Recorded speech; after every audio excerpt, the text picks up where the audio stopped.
Hi friends, டிஃப்யூசரில் divine எனர்ஜியோட fragrance எப்படிலாம் use பண்ணலான்னு பார்ப்போம். அத்தர் இது போல் இருந்துச்சுன்னா இது போல் நீங்கள் அப்ளை பண்ணிக்கலாம்.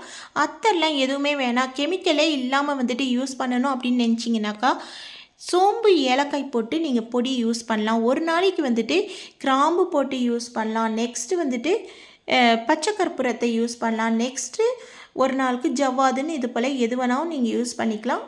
இதில் நான் கொஞ்சமாக பச்சை கற்பூரத்தையும் சேர்த்து நான் தண்ணியை ஊற்றி இதை கலந்து வச்சுக்கிட்டேன். நெக்ஸ்ட்டு டீ கேண்டிலை பற்ற வச்சு நம்ம வைக்கும்போது இதிலேருந்து சூடு ஏற ஏற இந்த மேலே இதில் தண்ணியை ஊற்றி விட்டுட்டோம்னாக்கா இதிலேருந்து வர ஃப்ராக்ரன்ஸ் அவ்வளோ சூப்பராக பாசிட்டிவ் வைபோட நல்லா உங்களுடைய மைண்டை பீஸ்ஃபுல்லாக வச்சுக்கோங்க. ஈவினிங் டைமு நீங்கள் சவுத் ஈஸ்ட் கார்னர் நெக்ஸ்ட்டு உங்களுடைய பெட்ரூமில் நீங்கள் வச்சிங்கன்னா உங்களுடைய மைண்டு ஃப்ரெஷ்னஸாக இருக்கும், பார்க்குறதுக்கும் கண்ணுக்கும் குளிர்ச்சியாக இருக்கும். இந்த கார்த்திகை தீபத்தை சூப்பராக என்ஜாய் பண்ணுங்கள். Bye, thank you.